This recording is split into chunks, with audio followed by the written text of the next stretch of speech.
Welcome to another edition to Around the Track, the most exciting 15 minutes in wealth management. And I'm super excited about today's episode because I'm joined by my very good friend, longtime friend, actually college friend, college roommate, co-founder of Dynasty, who is currently the Chief Operating Officer of Dynasty and the president of our joint venture with Envestnet, the Advisor Services Exchange. Ed, thanks so much for doing this with me today. Thanks for having me, Shirl. Great to be here. So let's jump in. You know the rules. We only have 15 minutes, and we have 8 questions. We're going to quickly make our way around the track together. So we're going to start with what I hope is an easy one for you, but how you break out of the gate is really important. So let's make this really exciting and interesting. Just tell us quickly a little bit about yourself. Grew up in Philadelphia. I'm a huge Eagles fan, which was hard to be for 20 years in New York. I have 2 great children, twins, a boy and a girl, wonderful wife, Liz. Very excited about entrepreneurship, wealth tech, fintech in our part of the market. Those are some of my passions right now.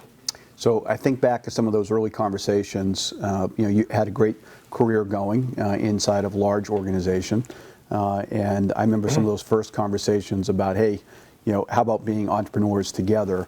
Why did you decide to be an entrepreneur, and what advice might you have with anyone else that's contemplating making the jump? Yeah, I think it's a combination of things, Shirl. It's a great question. Fundamentally, I think there has to be a need in the marketplace. I think that's what got me very excited. I grew up in a large bank environment, but I was always in an entrepreneurial kind of new product development part of the bank. Yeah. And when you came to me, when we started thinking about the vision and what would become Dynasty, that we could build something I thought very unique with a lot of capabilities that would be exciting to the marketplace was what excited me about it. To be honest, both my parents are also entrepreneurs. So I have some of that in my family. And I also think, if I'm honest, at heart, I'm somewhat of a risk taker. Not a gambler, but a calculated risk taker that gets me excited. And I think there's a lot about controlling your own story, being part of a team and growing something that for some people is just too exciting to pass up, and that's how it was for me. Yeah, so look, we're celebrating essentially right now our 10-year anniversary. I can't believe it's been 10 years already. I can't either. What's that journey over the last 10 years? From your perspective, what's it been like? Yeah, that's a great question. For all the parents out there, there's that saying that the days are long and the years are short. Yeah. And I think any entrepreneur, especially after 10 years, would have that thought. But every step of the way is exciting. And when you first get going, it's the unknown of, is this a business? Then once you get going, it's what kind of business, and then how big a business. And at every point, there's kind of another hurdle, something really exciting to jump over. That's what has got me so excited. And where we are now, 10 years in, I always thought that we would get where we are. So that doesn't surprise me. And I think there's a lot more to do. But I'm most proud of the team, all of our teammates, where we've come to and where we're going, the development that I see. All of these things are what get me really excited. And our clients, that we've launched this many businesses, right. Successful new businesses, their families, how they're impacted, to see the joy that they get out of creating businesses. 10 years in, I really couldn't ask for anything else. Yeah, and tied to what you were just saying, we talk a lot about the fact that we get to live our American dream by empowering others to live theirs, and so I agree that that's really spoken to me over the last 10 years as well. Let's pivot a little bit and let's talk about leadership. So neither myself or you had founded a business before we did this together. You're first-time Chief Operating Officer, I'm first-time CEO. As you also just referenced, there's a lot of first-time CEOs and other leaders within our network. Kind of reflecting back, what have you learned about yourself and leadership, whether it's your own experience or interactions that you've had with other leaders in the community? Give us some kind of lessons on leadership over the last 10 years. Well, recently the thing I've been focused on, Shirl, is communication. Mm-hmm. I think that your ability to communicate to others effectively ends up being extremely important. But before that, I think as far as leadership and building companies, an honest assessment of your skills and surrounding yourself with a team and other talented, very talented people, hopefully more talented than yourself, who have different skill sets. And I think that we've done that well. One of the things that our clients and the advisor community has taught me within the Dynasty network is also the need to continue to grow and to evolve and to learn.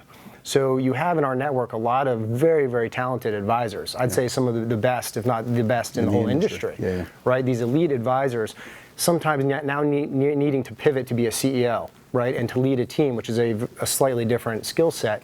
That our advisors are continuing to push themselves to do that they use us for that, they leverage us for that, they leverage our team for that. I've learned a lot about that from them. The constant need, no matter how good you think you are, to improve and to learn and to surround yourself with a great network of people in the process. Yeah.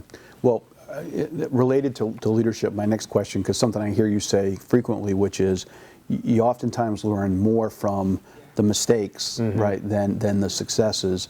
I mean, just kind of thinking, are there surprises or things that maybe didn't go the way that you or we thought it would go, but in hindsight, it was an opportunity for a tremendous learning lesson?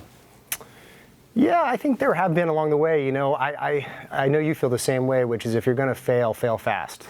Yes. Learn and fail fast and move forward. I'd say one thing that both, I think I can speak for you and I believe is trust your gut. You know, early. If you have a strong suspicion about something, whether it's business or team-based or employee-based, trust your gut. Go quickly and learn to trust that and to move quickly there.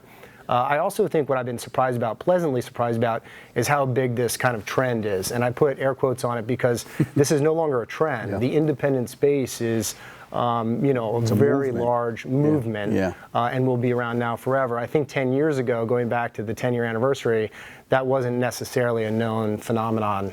We knew at the time that the capabilities might be better, more freedom for advisors to control their own destiny, to create a brand, to create a better value prop potentially for their clients. But that this now has become such a movement, to me, has been a real pleasant surprise for all of us. Yeah.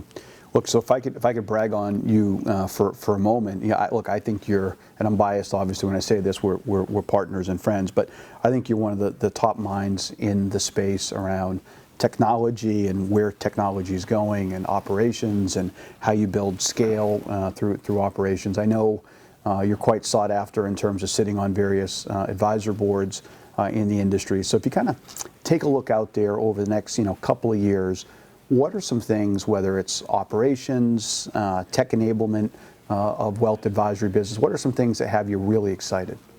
Well, thanks for saying that, Shirl. This is kind of what gets me so excited about the space, and one of the reasons that I was so excited when we founded Dynasty is that the enormous amount of investment in technology that's going on right now.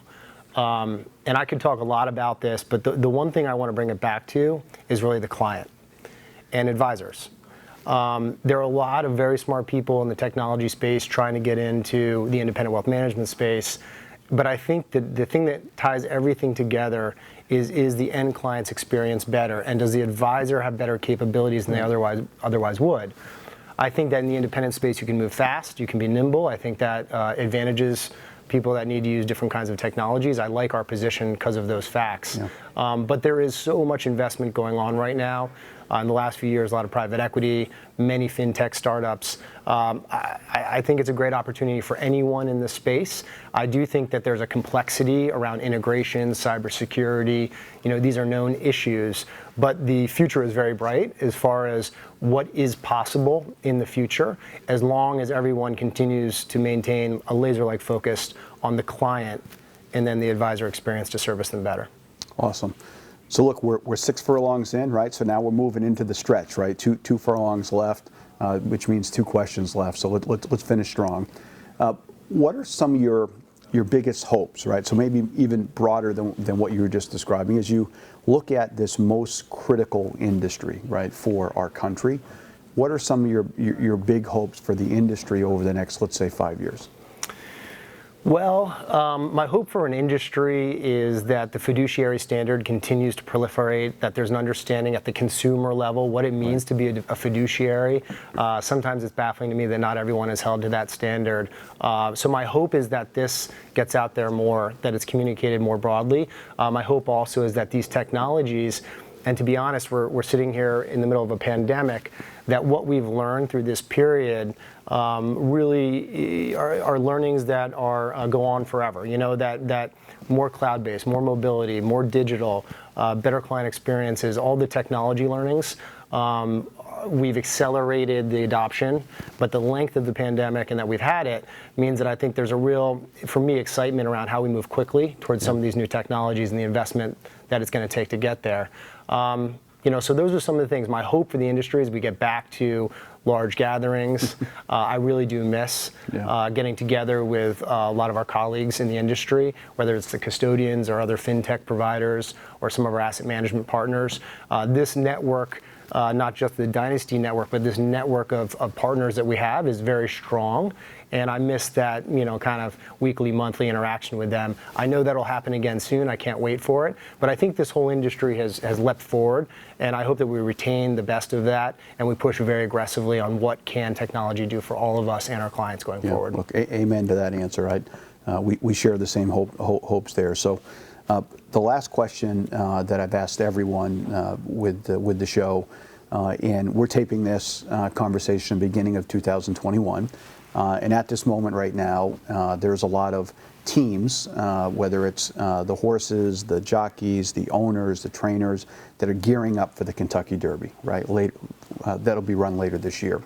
And that's their big hope and dream and goal and aspiration that they're aiming towards. So I'd like to ask you, just as we close out, what is your Kentucky Derby? What is your big goal and aspiration that is out there on the horizon and you're running hard towards trying to achieve? I think it's really important not to get complacent. One of the things that you say a lot, and I believe very strongly in, is that Dynasty has to be the firm that beats Dynasty. Yeah. That we don't get complacent. We don't rest on our laurels. I'm very excited about some of the projects we have coming down the pipe as far as technology investment and operations investment. We are going to be taking some giant leaps for our team. There's obviously an element of risk around that, although again, it's calculated. But when we do it, because I know it'll be successful, we will then have just raised the bar again on what's possible in the space. I would give ourselves maybe 12, 18 months, for that Kentucky Derby. But there are 2 or 3 very large initiatives that I'm really, really excited about. There are a lot of parts of our team that are coming together to make it work. We have our advisors are engaged, but I'm super excited what the outcome is going to be and how that creates even a stronger Dynasty and a platform for our advisors going forward. Awesome. So that's a great teaser on some of the things that we're working on. Ed, thanks so much for doing this. It's always great to see you. You bet. Thanks, Shirl. Thanks for having me. And thank you to all of you for joining us again for another episode of Around the Track.